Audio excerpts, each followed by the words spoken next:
2026 SSLC model എക്സാമിലെ 4ാമത്തെ ക്വസ്റ്റ്യനാണ് ഈ വീഡിയോയിൽ നമ്മൾ ഡിസ്കസ് ചെയ്യാൻ പോകുന്നത്.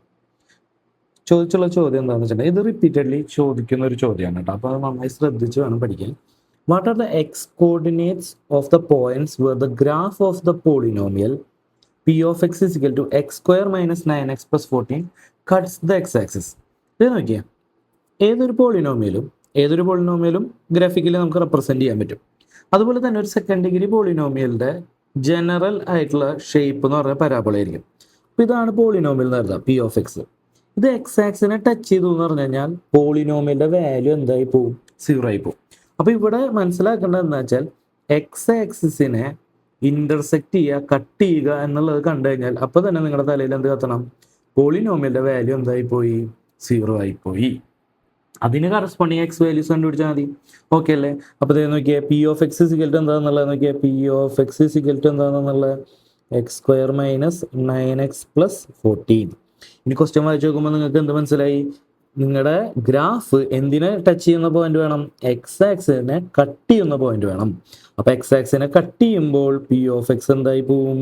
0 ആയി പോവും. നേരത്തെ ഓർമ്മ വരണം. എക്സ് ആക്സിനെ കട്ട് ചെയ്യുമ്പോൾ പി ഓഫ് എക്സ് എന്തായി പോവും? 0 ആയി പോവും. അപ്പോൾ പി ഓഫ് എക്സ് ഇനി നോക്കിയേ, നമുക്ക് എക്സ് സ്ക്വയർ മൈനസ് 9x + 14 എന്തിനു ഇക്വേറ്റ് ചെയ്യാം? 0ന് ഇക്വേറ്റ് ചെയ്യാം. എന്നിട്ട് ഇതിൽ നിന്ന് നമുക്ക് എന്ത് ചെയ്യാം? ഈ സെക്കൻഡ് ഡിഗ്രി പോളിനോമിയലിനെ ഫാക്ടറൈസ് ചെയ്യാനുള്ള പരിപാടികൾ നോക്കാം. അപ്പോൾ ഫാക്ടറൈസ് ചെയ്യാൻ വേണ്ടിയിട്ട് എന്താ ചെയ്യേണ്ടത്? നോക്കിയേ, നമുക്ക് പ്രൊഡക്റ്റ് ആയിട്ട് ഏത് നമ്പർ വരണം? പ്രൊഡക്റ്റ് ആയിട്ട് AB ആയിട്ട് എന്ത് വരണം? 14 വരണം. ഇനി എന്ത് 14 വരണം? പോസിറ്റീവ് 14 വരണം. എങ്കിൽ നോക്കിയാൽ രണ്ട് നമ്പറുകൾ മൾട്ടിപ്ലൈ ചെയ്ത് കഴിഞ്ഞാൽ 14 വരണമെങ്കിൽ നമ്പേഴ്സ് ഏതൊക്കെയാണ്? 2ഉം 7ഉം ആണ്. ഓക്കെ അല്ലേ? ഇനി മൾട്ടിപ്ലൈ ചെയ്യുമ്പോൾ പോസിറ്റീവ് വരണം എന്നുണ്ടെങ്കിൽ ഐദർ രണ്ടും പോസിറ്റീവ് ആവണം, ഒരു രണ്ടും എന്താവണം? നെഗറ്റീവ് ആണ്.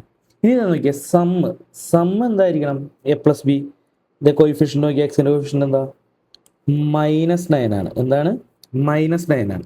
അപ്പോൾ നോക്കിയേ, നമുക്ക് ഗുണിക്കുമ്പോൾ പോസിറ്റീവ് 14 വരണമെങ്കിൽ കേസുകൾ ഏതാ? +2 +7 ഓർ -2 -7. ഇനി സമ്മ് നെഗറ്റീവ് ആവണമെങ്കിൽ ഏത് കേസ് എടുക്കാനേ പറ്റുള്ളൂ? നമുക്ക് നെഗറ്റീവ് കേസുകൾ എടുക്കാൻ പറ്റുള്ളൂ. എങ്കിൽ ഈ പോളിനോമിയൽ എനിക്ക് എന്ത് എഴുതാം?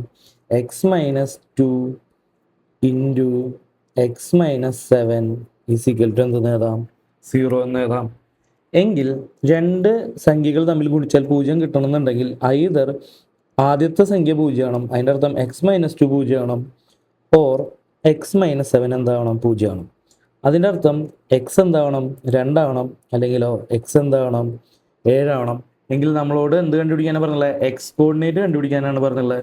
അപ്പോൾ എക്സ് ആക്സിനെ കട്ട് ചെയ്യുന്ന എക്സ് കോർഡിനേറ്റ്സ് എന്താ? 2ഉം 7 ആയിരിക്കും. അപ്പോൾ കുട്ടികൾക്ക് ഇവിടെ അറിഞ്ഞിരിക്കേണ്ടത് എക്സ് ആക്സിനെ കട്ട് ചെയ്യുമ്പോൾ പോളിനോമിയലിൻ്റെ വാല്യൂ എന്തായി പോവും? 0 ആയി പോവും എന്ന് അറിഞ്ഞിരിക്കണം. ഓക്കെ അല്ലേ? അപ്പോൾ ഈ ക്വസ്റ്റ്യൻ നോക്കുക, റിപ്പീറ്റഡ്ലി വരാറുണ്ട്. അപ്പോൾ ചെയ്യാൻ നോക്കാം കേട്ടോ. ഓക്കെ.